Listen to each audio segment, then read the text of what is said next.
अस्सलाम वालेकुम, आप देख रहे हैं इनसाइड पाकिस्तान। मैं हूं मोहम्मद ज़फ़ीर। पीडीएम इत्तेहाद, इस्तीफ़े, इख्तलाफात और मार्च। पाकिस्तान पीपल्स पार्टी की पीडीएम से राहें जुदा हो गईं। मुस्लिम लीग नून और पाकिस्तान पीपल्स पार्टी अंदरूनी इख्तलाफात का शिकार, एक दूसरे की क़यादत पे इल्ज़ामात। और क्या पीडीएम इत्तेहाद टूट फूट का शिकार हो चुका है? अब जो मामला है वो मुस्लिम लीग नून और मौलाना फजल रहमान साहब के दरमियान है, और उन्होंने ये कहा है कि पाकिस्तान पीपल्स पार्टी अगर माइनस हो जाती है तो हम इस इत्तेहाद को बरकरार रखेंगे, आगे बढ़ेंगे। और किसी भी किस्म का इस हवाले से अगर हम हुकूमत को स्पेस नहीं देंगे, मार्च भी करेंगे और इस्तीफ़े भी देंगे। पाकिस्तान पीपल्स पार्टी अगर असम्बलियों में रहती है तो वो रहे, हम उनको टफ़ टाइम देंगे, ऐसा कहना है मौलाना फजल रहमान और मुस्लिम लीग नून की आला क़यादत का। दूसरी तरफ शिबली फराज कहते हैं कि मरियम नवाज़ की कल की धमकी शायद आसिफ अली जरदारी की तरफ इशारा था और उन्हीं को ये धमकी दी गई है। इस पर पाकिस्तान पीपल्स पार्टी के मरकज़ी रहनमा कमर काहिरा साहब ने भी वजाहत मांगी। और इन बयानबाजियों के बाद बज़ाहिर ये लग रहा है कि पाकिस्तान पीपल्स पार्टी बैकफुट पे आ चुकी है और हुकूमत और पाकिस्तान पीपल्स पार्टी के दरमियान जो डील या ढील की बात हो रही थी उस तरफ इशारे मिल रहे हैं। राजा परवेज़ अशरफ कहते हैं कि सेनेट में कायदे हिज़्ब इख्तिलाफ का ओहदा पाकिस्तान पीपल्स पार्टी का हक़ है क्योंकि हमारे पास नंबर ज़्यादा हैं। दूसरी तरफ मुस्लिम लीग नून ये दावा कर रही है कि सेनेट में अपोजिशन लीडर हमारा होगा क्योंकि हमने सेनेट इलेक्शंस में पाकिस्तान पीपल्स पार्टी को, पीटीएम को सपोर्ट किया और इस वक्त अपोजिशन लीडर के लिए असूली तौर पे मुस्लिम लीग नून को सपोर्ट करना चाहिए। और इस्लामाबाद हाई कोर्ट में पाकिस्तान पीपल्स पार्टी ने चेयरमैन सेनेट के इलेक्शन को भी चैलेंज कर दिया है। और अगर ये इलेक्शंस री इलेक्शन होते हैं और अगर जैसे 1997 में हुए थे तो क्या पाकिस्तान तहरीक इंसाफ, इलेक्शन कमीशन और अदालत की इस फैसले को मानेगी? दूसरी तरफ पीडीएम का सियासी मुस्तकबिल क्या होगा? मौलाना फजल रहमान के साथ क्यों हर बार हाथ हो जाता है? और हुकूमत कौम से किए गए वादे कब पूरे करेगी? कोरोना की तीसरी लहर है और एहतियात बहुत ज़रूरी है, एहतियात करें। इन तमाम इश्यूज़ पे बात करेंगे। हमारे साथ स्टूडियो में मौजूद हैं सीनियर तज्ज़ियाकार मिर्ज़ा आलम बेग साहब। आप इनके तबसरे सुनते हैं और ख़ास तौर पे अगर हम पीडीएम की बात करें और एहतजाज की बात करें उस वाले से मौलाना फजल रहमान के साथ इन्होंने 2019 में भी कहा था कि मौलाना साहब के साथ हाथ हो जाएगा। इस दफ़ा भी यही कहा और वैसा ही हुआ। बहुत शुक्रिया मिर्ज़ा आलम बेग साहब। आपने बेग साहब, मौलाना फजल रहमान साहब क्यों तैयार रहते हैं हर दफ़ा हाथ? आप कहते हैं कि इनके साथ आपने आर्टिकल भी लिखे कि हाथ हो जाता है और उसके बावजूद ये हाथ मिलाने को तैयार हैं। अब ये कह रहे हैं कि कोई बात नहीं, जरदारी साहब नहीं है तो मरियम बीबी के साथ, नून लीग के साथ मिलकर हम आगे बढ़ेंगे। हाँ, बहुत शुक्रिया ज़फ़ीर। जैसा कि आपने ख़ुद कहा कि मौलाना साहब जो हैं हमेशा हाथ बढ़ाने के लिए और ऐसी अम्ब्रेला बनने के लिए तैयार होते हैं जिनके ज़ेरे साया रहने वाले ख़ुद तो बड़े मोहतात अंदाज में खेलते हुए वो फ़ायदा हासिल कर जाते हैं जो उनको मेरे सही। ख्याल में उनसे अलग होकर नहीं मिल सकते। ठीक। और यूँ मौलाना साहब एक छतरी का किरदार अदा करते हैं सियासत के अंदर और उन सियासी पंडितों के लिए जो उस वक्त ज़वाल पजीर होते हैं। ठीक। लेकिन जब वो मौलाना साहब की छतरी के नीचे आ जाते हैं, जिसकी ज़िंदा मिसाल अभी पीडीएम है। ठीक। आपने देखा पीडीएम बज़ाहिर अगर जमात इस्लाम अपना जेयूआई को हम देखें तो सही। अददी एतबार से वो बहुत कम है ठीक अवानों है। के अंदर, लेकिन अवामी सतह पर बहुत मुतहरिक हैं, उनके फॉलोअर्स बहुत ज़्यादा हैं। सही। और चूँकि पीडीएम एक तहरीक के तौर पर सामने आई थी जिसका सही। मकसद लोगों को फ़ाल करना था और रोड पे लेके आना था, उन अवामिल के हवाले से उन मामलात के ऊपर जो हुकूमत मुखालिफ तहरीक को हवा दें। ठीक। तो ऐसे में सबसे ज़्यादा ज़रूरत पड़ती है फ़ाल किरदार उन लोगों के रोड पे आकर अपना किरदार अदा कर सकें। ठीक है। मौलाना साहब ने क्या किया, असम्बली के अंदर वो आदादी शुमार नहीं रख सकते थे, लेकिन सही। रोड के ऊपर और अवामी सतह पर जो उनके फॉलोअर्स हैं वो हज़ारों नहीं लाखों पे मुहिम ठीक थे। है, फिर सब इसी बात से आगे बढ़ाएंगे। मौलाना साहब का जो इस्लामाबाद आज़ादी मार्च था उस मार्च में भी बताया गया उन्हीं के बंदों ने, और आप बड़े अच्छे से उनको जानते भी हैं। उन्होंने कहा जी करोड़ों रुपए इस पे खर्चा आया, अरबों रुपए की कहानियां हैं, सऊदीया से ताने बाने मिलते हैं, मुस्लिम लीग नून, नवाज शरीफ साहब ने पैसा चलाया। ये सारी चीज़ें जब एक्सपोज हो गई, अब आपको लगता है कि एक वो एनर्जी रहेगी या इनके मार्च की वो हैसियत रहेगी? चूँकि पिछले भी मार्च से हुकूमत को कुछ नहीं हुआ था, प्रेशर ज़रूर बिल्ड हुआ लेकिन कंप्रोमाइज़ करके आगे, और फिर वही आप वाली बात के ये उन लोगों को बेसिकली छतरी फराहम कर रहे होते हैं जो लोग इसमें मैटर नहीं कर रहे होते हैं, अपोजिशन में होते हैं, लेकिन उसके बावजूद अपनी ताकत के ज़रिए उनको हीरो बनाते हैं। जी, बिल्कुल, आपको मैंने कहा ना, जिस तरह उस वक़्त मैं बात कर रहा था कि चूँकि ऐसी तहरीक के अंदर मुतहर्रिक करने के लिए एक सियासी जो कारकुनान होते हैं, उनका बिल्कुल। होना बहुत ज़रूरी होता है और उनकी मिसाल गाड़ी के अंदर चलने वाले उस फ्यूल या ईंधन की होती है। इस वक़्त जितनी भी सियासी जमातें पीडीएम के प्लेटफ़ॉर्म पे जमा हैं, देखिए उनमें सबसे बड़ा मसला यही आ रहा है कि अभी तक वो आवाम को मुतहर्रिक करने में नाकाम रहे हैं। सही। वो अपने कारकुनान को भी उस अंदाज़ में बाहर लाने में नाकाम रहे हैं, जिस अंदाज़ में उम्मीद की जा रही थी। ठीक है। इस वक्त जो सूरत हाल है पीडीएम के हवाले से, अगर आप देखें ये वो पीडीएम थी जिससे अवामी सतह पर ये बात समझी जा रही थी कि आने वाले वक्त में यकीन आवाम की नुमाइंदगी करेंगे, तर्जुमानी करेंगे सही। और हुकूमत को मजबूर करेंगे ठीक कि है। जनाब वो अवामी सतह पर कोई ऐसे मामलात करें जिससे आवाम को रिलीफ मिले। सही। लेकिन ये तहरीक क्या हुआ, ज़ाती अनात और एक दूसरे की अना को की तस्कीन का बाइस बनने लगी। और इस वक्त आपके सामने जिस अंदाज में मौलाना फजल रहमान और पीपी के दरमियान, नून लीग के दरमियान जो डायलॉग चल रहे हैं वो भी आपके सामने मौजूद हैं। और जिस अंदाज में मैंने पहले भी कहा था आसिफ अली जरदारी साहब के हवाले से कि वो एक मंजे हुए सियासी किरदार हैं और सियासी गॉडफादर उनके लिए कहा था और वक्त ने साबित कर दिया। ठीक है। उन्होंने निहायत खूबसूरती से बिल्ली की तरह दबे कदमों चलते हुए इस पीडीएम के प्लेटफॉर्म से वो तमाम मकासद हासिल कर लिए जो एक सियासी कारकुन को हासिल करने चाहिए। और उनमें सबसे बड़ा फ़ायदा उनको ये मिला कि वो सिंध हुकूमत बचाने में कामयाब हो गए। अच्छा, सिंध हुकूमत बचाने में कामयाब हो गए लेकिन पार्टी बचाने में कामयाब नहीं हुए, ऐसा मानना है जो हमारे सियासी पंडित हैं या जो सियासी तजियाकार हैं, वो ये कहते हैं कि इसमें कोई शक नहीं। आसिफ अली जरदारी साहब ने 2008 से लेकर 2021 तक पाकिस्तान पीपल्स पार्टी की जो तर्ज सियासत है उस पे तो यानी मफामत का बादशाह समझा जाता है और किया इन्होंने, बहुत मुश्किल फैसले किए। लेकिन वो कहते हैं कि इस तरह के फ़ैसलों की वजह से, गैर मकबूल फ़ैसलों की वजह से पार्टी को नुकसान पहुंचा और यही वजह है कि आज पाकिस्तान पीपल्स पार्टी सिंध के 4 डिवीज़न तक महदूद होकर रह गई।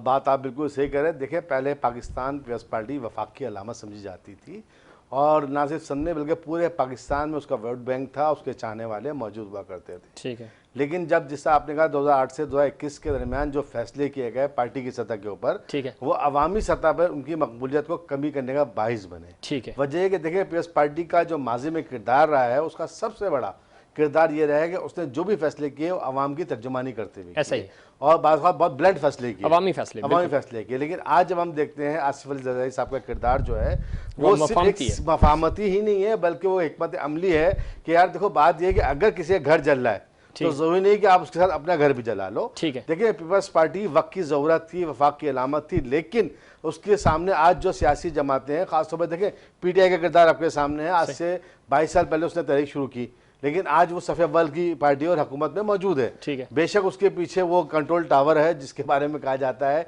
कि रिमोट उनके हाथ में, लेकिन कहीं ना कहीं वो अपनी जगह बनाने में कामयाब हो गई है और बैकफुट पे लाने पे मजबूर कर दिया गया है पाकिस्तान पीपल्स पार्टी। इस पे मजीद बात करते हैं और पाकिस्तान पीपल्स पार्टी का पॉइंट ऑफ व्यू भी लेते हैं। हमें ज्वाइन किया है पाकिस्तान पीपल्स पार्टी की सीनियर रहनुमा MPA शमीम मुमताज़ साहिबा ने। बहुत शुक्रिया, आपने प्रोग्राम में वक्त दिया। अगर हम PDM इत्तेहाद की बात करें और मरियम बीबी की जो गुफ्तगू थी, उस शिबली फराज साहब ये कह रहे हैं कि मरियम नवाज़ की कल की जो धमकी थी वो शायद आसिफ अली जरदारी साहब की तरफ थी। इस पर कमर जमान कायरा साहब ने भी रिस्पॉन्ड किया।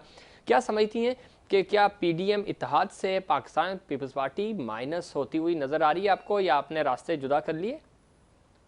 रहीम, नहीं, ऐसी कोई बात नहीं है। ना तो हमने रास्ते जुदा किए हैं, ना हम अलग होते हुए नजर आ रहे हैं। हमने पहले दिन भी कहा था कि हर पार्टी का अपना एक मंशूर और अपना एक नजरिया होता है। PDM जो है वो वक्त की जरूरत के हिसाब से 11 पार्टियों का एक इज्तिमाई फैसला था कि हमने जो है वो पाकिस्तान की जमहूरियत को बचाना है और पाकिस्तान के निज़ाम को बचाना है और इस सेलेक्टेड गवर्नमेंट से हमें अपनी जान छुड़ानी है। तो उस एक एजेंडे पर हम जमा हुए हैं और रहेंगे भी।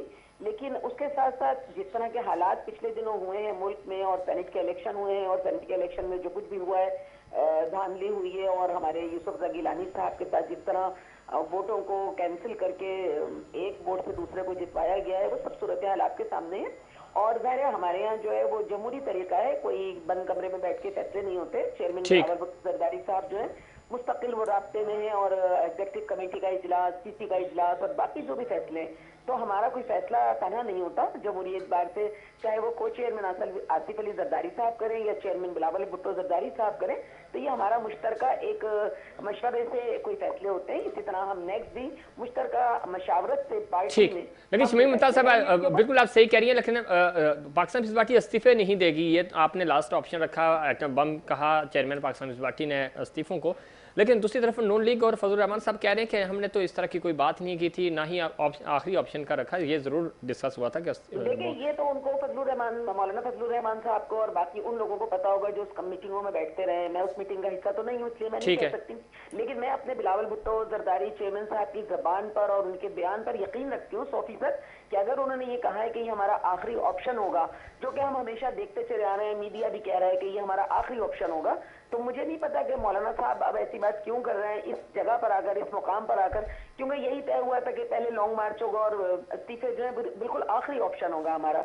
अब आकर ये इख्तिलाफात पैदा करना, मैं नहीं समझती कि पीडीएम कौन सी पॉलिसी पर काम कर रहा है और किन के कहने पर ये फैसले हो रहे हैं। मैं अपने चेयरमैन पर 100% भरोसा करती हूँ, उन्होंने ये बात कही है कि ये आखिरी ऑप्शन है तो ये आखिरी ऑप्शन ही होगा। ठीक है, लेकिन इस पे एक चीज तो है, जब पीडीएम की बुनियाद रखी गई थी उस वक्त भी अगर हम बात करें तो उस वक्त भी यही फैसला हुआ था कि बिलावल साहब ने कहा था कि मियां साहब को इस्तीफ़े देंगे। वो उस वक्त लंदन में थे, आज भी लंदन में है, तो उन्होंने कहा था कि वो आए तो हम उनको इस्तीफ़े देंगे, और पहली ही प्रेस कॉन्फ्रेंस में ये फैसला हो गया था। अब आज भी उसी इस्तीफ़े पे ही बात अटकी हुई है, और अगर इस्तीफ़े की बात करें तो मोहतरमा बेनज़ीर भुट्टो शहीद ने उस वक्त कहा था कि 87 में हमने गलती की असेंबलियों से बाहर आकर, तो हम कोई भी इस तरह का प्लेटफॉर्म हाली हुकूमत के लिए नहीं छोड़ेंगे। आज भी आपकी चूँकि पूरी पार्टी इस पर खड़ी है कि इस्तीफ़े नहीं देंगे, इस्तीफ़े अगर ज़रूरत पड़ी तो बिल्कुल आखिरी ऑप्शन होगा। दूसरी तरफ पीडीएम जो है वो ये सारे फैसले आपके मानने को तैयार नहीं, तो इसमें क्या हम डेडलॉक तो बरकरार है, तो हम यही समझें कि आप पीडीएम के बाकी जो पार्टियां हैं उनसे आप इत्तेफाक नहीं करेंगे, और अगर आप बाहर रहते हैं, अब अगर आप असेंबलियों में रहते हैं, जिस पे फजल रहमान साहब ने भी ये कहा कि हम असेंबलियों में से इस्तीफे देंगे, पाकिस्तान पीपल्स पार्टी अगर असेंबलियों में रहना चाहती है तो रहते रहे। नहीं देखिए, हमने भी और नून लीग ने भी वो उस वक्त फैसला किया था, और हमने अपने इस्तीफे अपनी पार्टी लीडरशिप को जमा करा दिए थे, हमने भी करवा दिए थे, नून लीग ने भी करवा दिए थे, और उसकी वजह यही थी कि ये आखिरी ऑप्शन के तौर पर हमारे लीडरों के पास मौजूद रहेंगे, हमारे इस्तीफे के जब चाहेंगे वो ये फैसला कर लेंगे कि हमें कब इनका इस्तेमाल करना है। तो उस वक्त तो ऐसी कोई बात नहीं हुई थी कि हमने कब इस्तीफे देने। को चेयरमैन साहब ने बिल्कुल ठीक कहा है कि देखिए, बाहर बैठ के लड़ना आसान होता है बामुकाबला घर में बैठकर लड़ने के। उन्होंने नवाज शरीफ साहब को दावत दी है कि आइए हम मिलकर लड़ते हैं, मिलकर लड़ने में जो भी होगा फिर सबके साथ होगा, चाहे ठीक है। शमीम मुमताज साहब, आप जो भी हो जी, आप लाइन पे रहिएगा हमारे साथ। स्टूडियोज में मोहम्मद शबीर साहब हैं, एमपी हैं पाकिस्तान तहरीक इंसाफ के, उनको भी खुश आमदीद कहते हैं। उनके साथ मिर्ज़ा आलम बेग साहब सीनियर तजियाकार हैं, वो भी हमारे साथ मौजूद हैं, उनको भी गुफ्तगू में शामिल करते हैं। शबीर साहब, एक तो प्रोग्राम में खुश आमदीद कहते हैं आपको, दूसरा आपने शमीम मुमताज साहबा की भी गुफ्तगू सुनी, और इससे पहले बेग साहब भी यही कह रहे थे पीडीएम बज़ाहिर बैकफुट पे चला गया, इत्तेहाद में वो ताकत नज़र नहीं आ रही। लेकिन अगर हम आपकी हुकूमत की बात करें तो आपकी परफॉर्मेंस, आपके वादे दावे वो भी पूरे होते हुए नज़र नहीं आ रहे। 3 साल गुजर गए, 2 साल रह गए, तो हुकूमत अपनी जगह, अपोजिशन अपनी जगह, पीडीएम अपनी जगह, लेकिन आवाम को आपकी हुकूमत की तरफ से समरात कब मिलेंगे? बिस्मिल्लाहिर्रहमानिर्रहीम। पहली बात तो है कि जो पीडीएम का एक जो गुच्छा था जी, वो गैर फितरी के तहत था, ठीक, और इन्होंने आवाम के लिए इसमें कुछ भी इनके पास नहीं था स्लोगन। सही। टोटल अपनी ज़ाती करप्शन और ज़ाती जो है चीज़ें बचाने के लिए हर एक के अपने अपने एजेंडे थे। ठीक, मौलाना साहब का अव्वल दिन से ही, जिस दिन वो इलेक्शन हारे, उनके साहबजादे खुद इस असम्बली में मुंतखब हैं, लेकिन जब वो हारे तो उन्हें वो होता है ना कि मैं गेम नहीं खेलना चाहता। पहले दिन फर्स्ट डे से मौलाना साहब का मुतालबा था कि असम्बली से रिज़ाइन दिए जाएँ। ठीक, इसका मतलब ये है कि अगर वो खुद जीत जाते तो असम्बली बहुत अच्छी होती। आज अब वो असम्बली में नहीं है तो असम्बली उनके लिए बेकार का वो बन गई है। दूसरी ये इस पार्टी और इन सबका एक इत्तेहाद तो था, पीडीएम का आपस में एक इत्तेहाद था कि रिज़ाइन देंगे वो देंगे, लेकिन रिज़ाइन इन्होंने सिर्फ टोटल टोपी ड्रामा आवाम को, इन्होंने आवाम के लिए कोई लड़ाई लड़ लें, ठीक ना सिर्फ इनके लिए आवाम का कोई इशू है, ठीक, लेकिन आवाम का तो आपको भी नहीं है ना, आवाम के नहीं, लिए आप तो हुकूमत में, चलो अपोजिशन में ना, हुकूमत का काम होता है ना, हुकूमत का अपर एंड होता है। हम अपनी इकोनॉमिकल पॉलिसी के लिहाज से अगर आप देखें पाकिस्तान की जो है ज़र्द मुबादला हुआ है या आपके तिजारती खसारे, उस पर कमी तो आई है ना। आपने जो 70 साल से इस मुल्क का बेड़ा गर्क इन दोनों सियासी जमातों ने किया हुआ था, जो कलीमुल्ला सलीमुल्ला आपस में हो रहा था। इस पे क्या था, इन्होंने टोटल जितने पैसे इसमें लिए, ये था कि ब्रॉडशीट पे आपको पैसे देखिए, देना पड़ पाकिस्तान में गए। इससे 3 पहले साल अगर में फंड होता आप था, 1 रुपया भी शब्बीर साहब वहां से वापस नहीं ला सके। आपने दावा किया था 90 दिन में करप्शन खत्म करने का। देखिए वो 90 दिन में करप्शन खत्म किया, आप एक देखिए केस वो एक केस फाइल नहीं कर सके। एक देखिए केस उसमें वो एक कहा जाता ना कि अगर मैं एक तजिया करता हूँ कि मुझे वहाँ जाना है आधे घंटे में और ट्रैफिक जाम हो, हमें लामाला हमने कहा था और हमें इतना नहीं मालूम था इतनी करप्शन क्यों होगी। अच्छा। हमने सुना था करप्शन है, ठीक है, हम एक बात नहीं तो थे, आप ठीक है। बहुत खुशकिस्मत हैं कि आपको ये मुल्क मिला और इस मुल्क की हुकूमत मिली और 2.5 साल 3 साल मिले कि आप तजर्बा करें, उसके बाद सीखें कि आपको पता चले कि हुकूमतें नाकाम कैसे होती हैं या नहीं, तजर्बा ऐसा- हासिल ऐसा मतलब कैसे नहीं है, किया जाता है। ऐसा मतलब नहीं। जो इन्होंने पाकिस्तान के इन साबका हुक्मरानों ने जो पाकिस्तान की मैशत का हाल किया हुआ वो आपके सामने भी है। वो अंदाजा तो आप आपने भी अंदाजा कम ही नहीं खिलवाड़ करते, नहीं की ना आके इसके, अंदाजा शब्बीर होता साहब, है। आपने- देखिए इन्होंने जितने देखिए देखिए ये जितने भी जो पैसे थे, आपने ये तो जितनी स्कीमें शुरू करते आपने थे, तो तजर्बा यहाँ किया ना आके। देखिए जितनी भी स्कीमें शुरू करते थे बाहर से इन्होंने पाकिस्तान की कर्जा लेते थे, कर्जा करके उसका 50% खाते थे, 50% लगाने की कोशिश करते, लेकिन इन्होंने तो लगा ही नहीं रहे ना कुछ, ना, और जो लगा हम- भी रहे हैं वो भी उसमें बिलियन ट्री में क्या हुआ, देखिए आप बिलियन ट्री में BRT अगर में आप क्या हुआ, देखें, इकोनॉमिक पंजाब में लिहाज से क्या भी हुआ, आप देख लें आपकी मैशत कहाँ खड़ी हुई है। पहले जहाँ खड़ी आपके जद उससे मुबादला, भी- जद मुबादला आप जब हम थे कितने मिलियन थे, आज हम अवाम को रोटी सस्ती मिल रही है, पेट्रोल सस्ता मिल रहा है। ये 19 अरब से ज्यादा हम अब वो अपने फायदा लेकर आ जंगी तरीन चुके हैं। को ही हो रहा है ना, ठीक है घुमा फिरा के। हम बेग साहब, अपने इकोनॉमिक ठीक, लिहाज चले- से चले, बेग साहब माशी आगे। लिहाज से पाकिस्तान को मजबूत करने चले जा रहे चले, हैं। अल्लाह करे मजबूत हो, लेकिन इस तरह होता नहीं है जिस तरह आप कर रहे हैं। बेग साहब, आपको क्या लगता है अवामी फैसले नहीं हो रहे? हम अगर वज़ीर आज़म की बात करें तो हमें नहीं नज़र आ रहा कि कहीं पे भी अवाम को रिलीफ मिले। अब रमज़ान सर पे है, कैसी चीज़ें मैनेज होंगी? सबसे पहले तो मैं शबीर भाई को मुबारकबाद दूंगा कि इनको फितरी और गैर फितरी इत्तेहाद का फ़र्क पता चल गया। चलें, शुक्र। अगर ये गैर फितरी इत्तेहाद है, इसका मतलब है आपके साथ जो MQM ने उम्मीदें वाबस्ता की थी वो भी अपने करीबी हलीफ को छोड़कर हरीफ बना लिया और आपके साथ वाबस्ता हो गया। आज कराची की जुबा हाली इस बात का जिंदा सबूल है। ठीक है। और जिस बात की ये बात कर रहे हैं कि मुल्क के अंदर अरबों खरबों रुपए का फ्रॉड हुआ या यहाँ पे जो चोरियाँ हुई, तो शफाफत के नाम पे जिस अंदाज में खोज लगाने के लिए अरबों खरबों रुपए खर्च कर दिए गए, उनका कौम को हिसाब कौन देगा? आज बजाय इसकी कौम को रोटी पानी गैस, देखें रमज़ान आने वाला है, फिर एक नवीद मिल गई है कि अब गैस और महंगी हो जाएगी। गैस और पेट्रोल ये दो बुनियादी चीज़ें हैं, जब इनके ऊपर तनासुब के हवाले से मजमूई तौर पर इजाफा किया जाता है तो वो इजाफा एक करके तमाम चीज़ों पर लागू हो जाता है और उससे वाबस्ता तमाम चीज़ें महंगी हो जाती हैं। तो नहायत अफसोस के साथ कहना पड़ रहा है 3 साल होने को आ गए हैं और उसके बावजूद ये हुकूमत आवाम को रिलीफ देने के बजाय आज तक पकड़ो धकड़ो शफाफियत के नाम पर, इंसाफ के नाम पर सिर्फ अपोजिशन का मुहासबा किए हुए है और उन अकाबरीन और लीडरान को जिंदा रखे हुए हैं जिनको माजी के औराक में दफन कर देना चाहिए था। आज इस वक्त क्या सूरत है देखें, जब हम देखते हैं कि PDM इत्तेहाद की बात करते हैं, PDM इत्तेहाद अगर वाकई ये हुकूमत आवाम को रिलीफ देने में कामयाब हो जाती है तो आज जिस अंदाज में उनमें फूट पड़ी हुई है ये जिंदा ही नहीं रहते। ठीक है, वैसे अपनी मौत आप मर जाते। बिल्कुल सही कह रहे हैं। इस पर मजीद बात करेंगे कि PDM इत्तेहाद कायम रहेगा या नहीं रहेगा। शमीम मुमताज़ साहिबा भी हमारे साथ लाइन पे हैं। यहाँ छोटा सा ब्रेक शामिल करते हैं और ब्रेक के बाद हम बात करेंगे PDM का मुस्तकबिल क्या होगा।